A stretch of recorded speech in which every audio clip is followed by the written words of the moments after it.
Hello! Welcome to our channel. మనం ఏదైతే మొదటి నుంచి చెప్తున్నామో అదే జరుగుతుందండి. ఇంగా సక్కంగా 4 పిల్లర్లు గూడా పైకి లేయలేదు.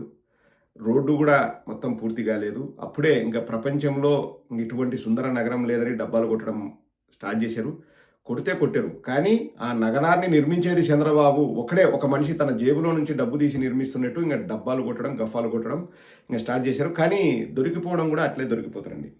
న్యూయార్క్ టైమ్స్ అనేది నిజంగా అది దాంట్లో వచ్చిందో ఆర్టికల్ లేదో గానీ ఒకటి సోషల్ మీడియా అయితే చక్కర్లు కొడుతుంది. The one man's quest to build India's most livable city అంట. ఇండియాస్ మోస్ట్ లివబుల్ సిటీ అంటే ఇంక మిగతా సిటీ వాళ్ళందరూ ఇంకేమి వాళ్ళు ఇంగ అక్కడ కాపురాలు చేయకూడదా? లేకపోతే వాళ్ళు ఉండకూడదా? మోస్ట్ లివబుల్ సిటీ అంట. అసలు ఏమీ మొదలు కాలేదండి. ఒక ఒక 3 అపార్ట్మెంట్స్ కట్టారు. సీడ్ యాక్సెస్ రోడ్‌లో అసలు 3 ఫేజులంట. రెండో ఫేజ్ నిన్న స్టార్ట్ అయింది. అది కూడా ఎంతండి? 70,00,00,000 75,00,00,000 ఒక కిలోమీటర్‌కు 75,00,00,000 అంట. 21 కిలోమీటర్లకి 1,519,00,00,000. దాదాపు 75,00,00,000 ఒక కిలోమీటర్ ఖర్చు పెట్టారు. ప్రజల సొమ్ము. మీ సొమ్ము అండి. చంద్రబాబు హెరిటేజ్ పాలమ్మి తెచ్చిన సొమ్ము కాదు. ఆడ ఏమీ లేదు. తాడు లేదు, బొంగరం లేదు. అప్పుడే న్యూయార్క్ టైమ్స్‌లో అంటే ఏందంటే ప్రజలకు ఎక్కిచ్చి అంటే ప్రజలు నమ్ముతారనేది వాళ్ళ ఫీలింగ్ అండి. కానీ ఇక్కడ గమ్మత్ ఏందంటే ఇద్దరు రాశారంట. ముజీబ్ మషల్, హరికుమార్ రాశారంట. వాళ్ళెవరనేది కూడా చదువుతాను చూడండి. న్యూయార్క్ టైమ్స్ అంటే ఏదో డైరెక్టు న్యూయార్క్ నుంచి వచ్చేసి ఇంత పెద్ద ప్రసిద్ధిగాంచిన ఇంత చూసి ఇది చేసిన అదేం కాదు. అసలు వచ్చింది న్యూయార్క్ టైమ్స్ నుంచి అంట. వాళ్ళెవరంటే Harikumar. Covers India based out of New Delhi. He has been a journalist for more than 2 decades. So New ఢిల్లీలో ఒక వ్యక్తి ఉంటాడు. న్యూయార్క్ టైమ్స్ జర్నలిస్ట్ అని వాళ్ళు రాసుకుంది అండి. ఇది వాస్తవమో కాదో నాకు తెలీదు. Mujeeb Mashal is the South Asia Bureau Chief for the Times, helping to lead coverage of India and the diverse region around it, including Bangladesh, Sri Lanka, Nepal and Bhutan. So Mujib Mashal Harikumar ఇద్దరు వచ్చినారంట. అంటే ఎవరు డైరెక్ట్ న్యూయార్క్ నుంచి ఎవరు రాలా, న్యూయార్క్లో ఎవరు కూడా మాట్లాడుకోవట్లే. ఇక్కడ గమ్మత్ ఏంటంటే అనుమానాలు ఎందుకు వస్తున్నాయంటే హరీష్ కుమార్ అనే వ్యక్తి నిన్న మధ్యాహ్నం 3 గంటలకు ఎక్స్లో పోస్ట్ చేస్తే నిన్న ఉదయం సేమ్ మ్యాటర్ నిన్న ఉదయము ఆయన ఎవరండి పెంబసాని లేకపోతే ఇంకొకరు వాళ్ళు తెలుగుదేశం వాళ్ళు డైరెక్ట్గా ఇదే మ్యాటర్ దాంట్లో ముందే పోస్ట్ చేసినారంట. How is it possible? 3 గంటలకు ఆర్టికల్ రిలీజ్ అవుతుందంటే ముందే వాళ్ళు ఎట్లా పోస్ట్ చేస్తారు? సో మ్యాటర్ మొత్తం వీళ్ళు రాసి వాళ్ళకి ఇచ్చినారా? ఇక్కడ మనం ఒక విషయాన్ని గుర్తుపెట్టుకోవాలండి. అంటే ఆంధ్ర రాష్ట్ర ప్రజలకి చెప్తున్నా. నేను నిన్న కూడా యాదృచ్ఛికంగా నాకు ఈ విషయం తెలియకముందే నేను మీతో ఒక మాట అన్నాను. గుర్తుందా? అంటారు. మొదలు పెట్టడమే ప్రపంచంలో మేటి, ప్రపంచాన్ని శాసిస్తున్నాడు, విజనరీ అంటారు. ఎట్లా ప్రపంచం అవుతుందో ఏమో తెలీదు. ఇంకోటండి ఫారిన్ కంట్రీస్‌లో ముఖ్యంగా ఇప్పుడు వెస్టర్న్ కంట్రీస్ అంటే బాగా కాన్సంట్రేట్ చేసేది 3, 4 దేశాలు ఉంటాయి. యూఎస్ఏ, కెనడా, యూకే, ఇటుపక్క పోతే ఆస్ట్రేలియా, సింగపూర్ ఇలా అంటే నేను ఎగ్జాంపుల్ చెప్తున్నా మీకు. దాన్ని కూడా అంటే మన తెలుగు వాళ్ళు కొంచెం ఎక్కువ ఉంటారు. సో చంద్రబాబు నాయుడు చేసే గిమ్మిక్ ఎట్లుంటుందంటే ఆ హైదరాబాద్లో కూర్చొని వాళ్ళు నలుగురు ఉంటారు. ఇట్లా ఏదో ఒక ఆర్టికల్ ఇది పెయిడ్ ఆర్టికల్లా వాళ్ళు నిజంగా వచ్చి రాసినారా వాళ్ళ విజ్ఞతగా వదిలేద్దాం. దాని గురించి నేను కామెంట్ చేయదలుచుకోలేదు. ఎందుకంటే చంద్రబాబు నాయుడు గురించి అయితే మనం మాట్లాడొచ్చు, కానీ అవతలవాడు చేశాడా లేదా అన్నది మనకి తెలియనప్పుడు మనం మాట్లాడకూడదు. కానీ అతను 3 గంటలకు ఎక్స్లో రిలీజ్ చేస్తే ఉదయాన్నే 10 గంటలకే వీళ్ళు పెమ్మసాని వాళ్ళు సేమ్ ఆర్టికల్ వాళ్ళు పెట్టుకున్నారంట. అండ్ ఈ సందర్భంగా ఈ న్యూయార్క్ టైమ్స్ ఆర్టికల్ రాసిన హరికుమార్ వాళ్ళకే చెప్తున్నాను. ఎంతమంది రైతులు ఇబ్బంది పెడుతున్నారు అది కూడా మీరు కవర్ చేయాలి. ఎన్ని వందల వేల లక్షల కోట్లు చేతులు మారుతున్నాయి వాటి గురించి కూడా మీరు రాయాలి. ఇన్వెస్టిగేటివ్ జర్నలిజం చేయండి. స్క్వేర్ ఫీట్కి 4,000తో కన్స్ట్రక్షన్ చేసే చోట 20,000 ఎందుకు అవుతుంది? ప్రజలందరూ వాళ్ళంతకు వాళ్ళే బయటకు వచ్చేసి భూములు ఇచ్చారా, లేకపోతే బలవంతంగా లాక్కున్నారా? ఇప్పటికీ ఎన్ని కేసులు పెండింగ్లో ఉన్నాయి కోర్టులలో? ఎంత డబ్బు అన్యాక్రాంతం అవుతుంది, వృధా అవుతుంది? అసలు first of all Sivaramakrishna commission ఏం చెప్పింది?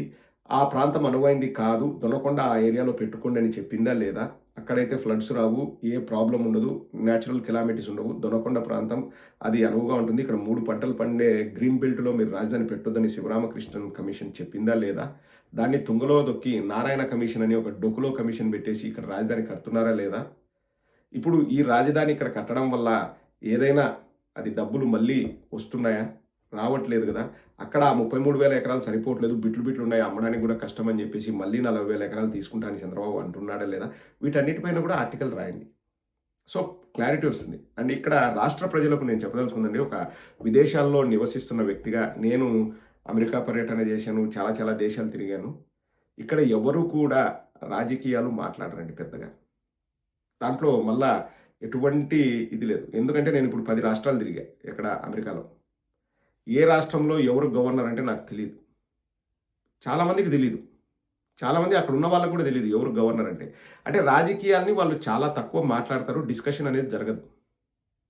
ఇప్పుడు మన దేశంలో కూడా పక్క రాష్ట్రాల్లో కూడా చాలా తక్కువ. అంటే ఈ డబ్బాలు, గఫాలు కొట్టుకోవడం చాలా తక్కువ. వోల్వో కంపెనీ ఎవరు తెచ్చినారు? ఎవరి హయాంలో మన బెంగుళూరు పక్కన వోల్వో కంపెనీ వచ్చిందంటే ఎవరు చెప్పలేరు.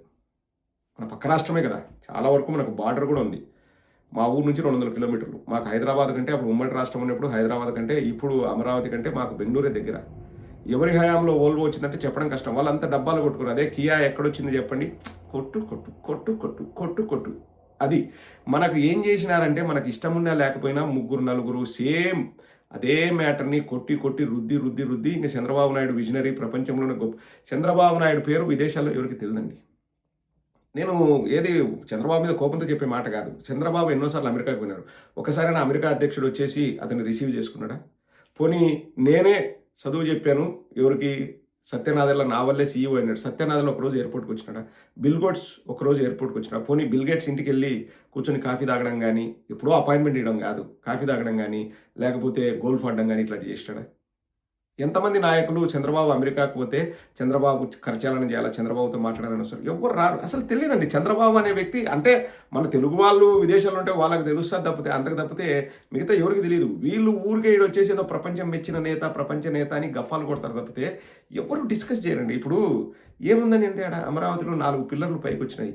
దానికే ఇంక అసలు మోస్ట్ లివబుల్ సిటీ అది ఇది అని చెప్పేసి అంటే ఎవరన్నా రండిరా పెట్టుబడి పెట్టడానికి రండిరా అని చెప్పేసి ఆ తాపత్రయం తప్పితే, ఆ పెట్టుబడి కూడా ఎవరొచ్చి పెడతారు? 2 ఏళ్ళు అయింది. 2 ఏళ్ళు కాదు, అంతకుముందు 5 ఏళ్ళు, ఇప్పుడు 2 ఏళ్ళు. 7.5 సంవత్సరాలు అయింది చంద్రబాబు నాయుడు అమరావతి అనౌన్స్ చేసి. ఎన్ని పెట్టుబడులు వచ్చినాయి? గుండు సున్నా. ఇంకేదో చేసేసినా, చెందేసినా అంటే ఒకటిలేండి. వాస్తవంగా చెప్పాలంటే ఇట్లా రుద్ది, రుద్ది, రుద్ది పెడితే ప్రజలు కూడా నిజమని నమ్ముతారు. నమ్ముతారు. అట్లా నమ్ముతున్నారు. చంద్రబాబు నాయుడు బలం అదే. ఎందుకు చంద్రబాబు నాయుడు బయటకొస్తే ఒక 10 మంది కూడా రారు? అంటే చంద్రబాబు నాయుడు చెప్పేదంతా ఎటుంటదంటే, ఈస్ట్ గోదావరిలో నేను చేసినా అంటాడు. ఇక్కడ కడపలో నిజమని నమ్ముతారు కదా! నమ్ముతారు కదా అని. కడపలో చేసినా అంటారు. శ్రీకాకుళంలో నమ్ముతారు కదా! ఇది అతని ఫీలింగు. అట్లే బతుకుతున్నాడు చంద్రబాబు నాయుడు. జీవితం అంతా అట్లే చేస్తున్నాడు. నువ్వు గ్రౌండ్ లెవెల్‌లోకి పోయి ఏదైనా చేసినాడో చూడు, ఏముండదు. ఇప్పుడు వాళ్ళు ఎంత ఈజీగా నమ్మిస్తున్నారంటే, జగన్మోహన్ రెడ్డి గారు ఎంత తపన పడ్డారంటే, ఈ రోజు ఈ డేట్‌లో డబ్బులు మనం ఇవ్వాలి, లేకపోతే ఏదైనా స్టార్ట్ చేయాలంటే, ఆ రోజు అయ్యేలాగా ఆయన అంతగా పరితపించేవారు. చంద్రబాబు నాయుడు కళ్ళు మూసుకొని ఎట్లా అబద్ధాలు చెప్తాడు చూడండి, సూపర్ 6 మొత్తం ఇచ్చేసినా అంటాడు. నిరుద్యోగ భృతి ఇచ్చినాడా? ఇవ్వలేదు. ఆడబిడ్డ నిధి ఇచ్చినాడా? ఇవ్వలేదు. అమ్మకు వందనం అందరికి ఇచ్చినారా? ఇవ్వలేదు. రైతు భరోసా ఉందా? లేదు. ఇంక ఎక్కడ సూపర్ 6 అమలైంది? నేను ఇచ్చేసినా అంటాడు. అన్నిటిని ఏంది P4 అంటాడు. అసలు P4 ఎంతవరకు కదిలిందండి? ఎంతమంది పెద్ద పెద్ద కుటుంబాలు చిన్న కుటుంబాలని దత్తత తీసుకున్నాయి? ఒక కింద 10 మంది కామెంట్ సెక్షన్‌లో రాయండి. ఎన్ని పెద్ద కుటుంబాలు, చిన్న కుటుంబాలని దత్తత తీసుకున్నాయి? P4 అన్నాడు. ఏమైంది? అటకెక్కింది.